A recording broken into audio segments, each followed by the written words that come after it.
Hello and welcome to my very first ever review. So these will be aimed towards taller people.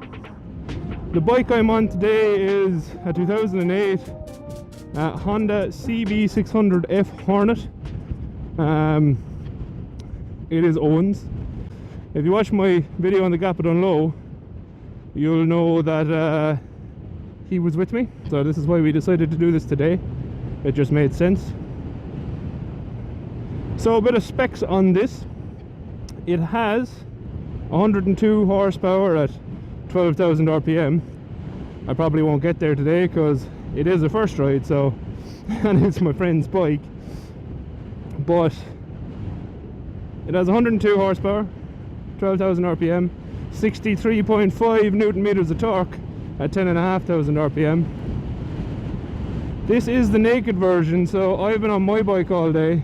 It's quite windy, so I was quite used to being relatively shielded. I am no longer shielded. Full aluminium frame, 800mm seat height. So far actually pretty comfortable. The braking is completed by dual front 298mm discs with Niffen, I think I'm saying that right, Niffen calipers, and a single 250mm rear disc, also the Niffen caliper. Very similar to my own bike setup. The rake and trail on this is a lot different though. My bike is quite stretched out as a tourer. This is not stretched out at all. Now, first impressions, this bike, it's a bit more reactive than mine, to be honest. Both, well, obviously turning in and stuff because of the rake and trail, but also on the throttle it seems to be a bit bitier. It's comfortable in the corners. Now, these reviews will be aimed at taller gentlemen like myself, so to give this a bit of the officialment, I am 200 centimeters tall, or 6'7", and I weigh around about 120 kg. So if I remember, when I looked up previously, I couldn't find any reviews that kind of covered someone of my size and weight, so that's why I'm doing them. This bike was bought second-hand by Owen. It had been dropped previously, so on the cinematic kind of slow video I did, I don't know, is that at the start or the end of the video yet, but whenever it is, you'll probably see some damage. It didn't really affect it overly badly. Still rides nice, it looks nice. Just some aesthetic scuff marks. Ugh. This is the 2008 version with ABS, so you also have that bit of confidence in your brakes. We'll jam on them in a while, see how good they are, but so far the feel is very good. I like them. From a feel perspective, it's really nice to ride. It also has the dual 41mm upside down forks, or inverted forks. Yeah, it has bags of power. Now I'm still low down, and there's plenty of power there for a 600. It is I think 10 brake horsepower more powerful than my bike, but the power comes on slightly later. I think mine is 11,500 RPM for peak power. But it's a very comfortable bike, this one. I'll also do a review on my one eventually, whenever I get around to it. But this is it's nice and flowy. It's really flickable. The brakes are good, very easy to lean over, and so far for a taller person, very comfortable. There's a lot of air hitting me in the chest, which is to be expected, but controls are all nicely located. I don't like the look of them as much as I like my bike, but that's Honda stuff. My Magna has very similar switchgear, and that's 30 years old, so Honda, in fairness, don't fix it if it ain't broke type scenario. It's nice coming down through the gears, it's nice going up through the gears. Now, one thing I did notice straight away was where my feet are on the pegs. The gears shift lever, whatever you want to call it, stick, foot lever. It's not coming from behind the foot peg like on my bike, it's coming from the front of it, so there is there's a gap there, which I actually like, because on my bike, if I move my feet in when I'm kind of just on the motorway or something, your foot does hit off it. It is noticeable, but at the same time, that's not the biggest deal. Long distance, because of the lower seat height and the fact I'm kind of up forward onto the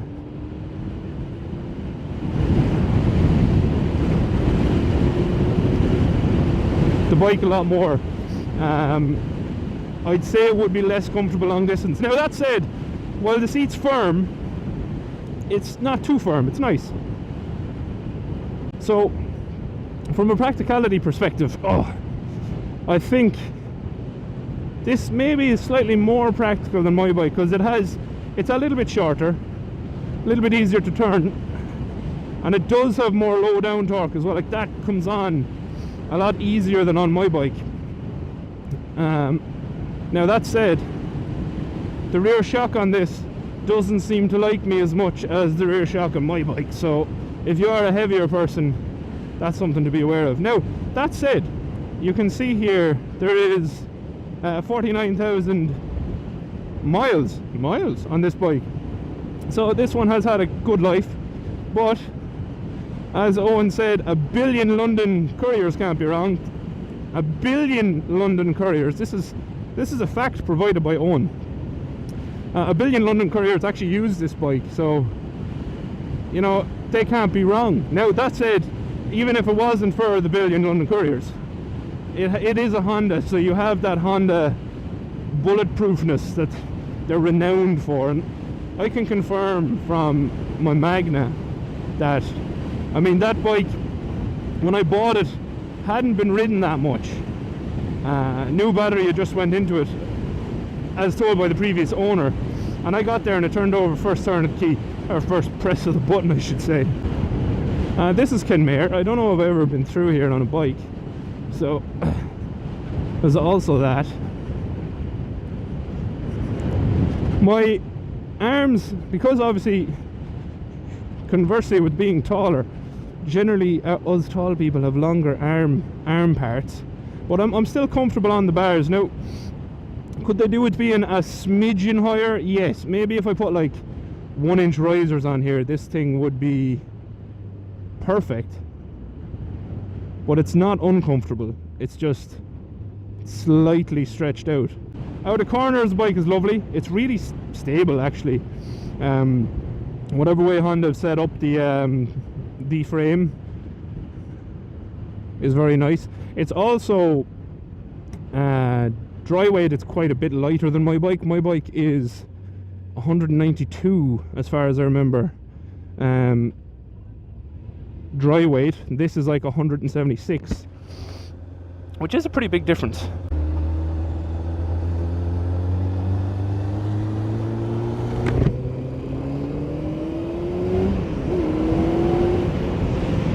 Oh, that does sound good though. There is a nice little bark off that exhaust. So all in all, so far, now I've done a little bit of work on this bike. I've been in and around it, and the setup, even from like a clutch cable routing perspective, throttle cable routing perspective, it's all really nice. It's really open, it's really easy serviceability wise. But all in all, town riding, very good. Seating position is very good, and I know from a used perspective there's lots of these and they're not mad expensive. They're not cheap, they have held their value well, as a lot of used bikes do. From a perspective of the dash and the displays, it's easy to see. Even now, right now it's quite sunny, I can read the revs very easily, my mileage, which I don't need to read it right now, I can read that easily. The speed, easy to read. Temperature, easy. Time, which is wrong, is easy to read. And the fuel level, easy to read. So really, all in all, as a first ride, I'm impressed. I'm comparing this directly to the bikes I've ridden, and I've ridden a good few bikes. the point is, for a tall person, is this uncomfortable? No. Is it the most comfortable bike you could get for the money for someone of my height and weight? Probably also no. But if you're not as concerned with comfort as you are with power and maybe the look of a naked bike, this could be for you. This is if you're looking for a 600, a used 600 that has ABS, that has all of those creature comforts, and this could be for you. There's no other electronics on this, mind you. I say creature comforts, but really what it is you have a fuel level display, fuel gauge even. You have all your indicators, neutral indicator, speed and revs, mileage, and ABS. If those are the kind of things you're after, then this would be a good bike, because my version of Phaser, for instance, while it is fared, you'd lose out on the ABS. And they're very similar bikes from a price point perspective. And this, in fairness, due to it being a Honda, is probably that little bit more reliable. And you get the upside down fork. So if that's something you'd like to, even just for an aesthetic point of view, the upside down forks look very nice. So I suppose, just in case we can't get past this car, I'm going to just give you a quick result. So power, on paper, this bike is a powerful bike for a 600. It's also, I will say, it feels torquier than the Phaser. Definitely feels torquier. I know they have a similar amount of torque, but this one feels torquier, so it's probably a more usable range of torque. Whether that's by the gearbox or just how Honda have tuned it, it feels to be there a lot more. And the lower end on the Phaser, when you get on it like this, it nearly bogs down for a second before it kind of realizes you've twisted the throttle, and then you get your power back. But it's not there all the time like this one is. Like I'm only at 5,000 revs, and you know, I get on it and it goes instantly. So throttle feel good, I like it. Power's there, I'm comfortable with it. Comfort level is, my arms are outstretched that little bit more than I'd like them to be at the moment. I feel as if it'll get uncomfortable eventually.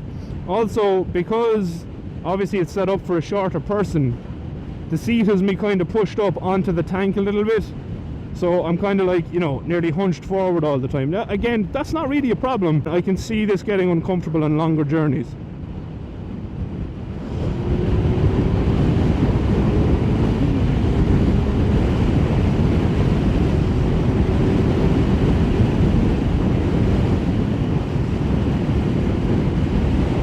Practicality, you can get panniers for these.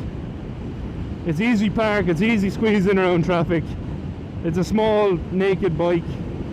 There's nothing else really to be said about that. It's good on fuel, it's an inline 4, so it's smooth. Is it the cheapest naked commuter type bike you can get? No, it's not. But it is very affordable, and the fact it's a Honda, it deserves that rating, because you know that they're reliable. And after that, I'm pretty impressed. I'll give it an overall score when I'm home and have time to digest it, but from a first ride perspective, I am very impressed. Now, and I also, just to throw this out there, right, from the Phaser's point of view, I also rode the naked version of the Phaser, and it was not as comfortable or as nimble as this, and it wasn't as powerful. So overall, extremely impressed with this bike, and this is a legitimate first ride. This is the first time I've ever ridden out on this thing, swapping with Owen, so really impressed. So from me, I'm going to end it here. If you've liked the review, please leave a like, leave a comment, tell me why you liked it. If you like my videos, please subscribe. I'll hopefully be doing a lot more of them. Yeah, and follow me on Instagram. I'm the GorillaBiker. The man behind me whose bike let me borrow, I'll put his link to his Instagram in the description below. Overall, really impressed. Thanks very much for watching, and I'll see you again. Adios.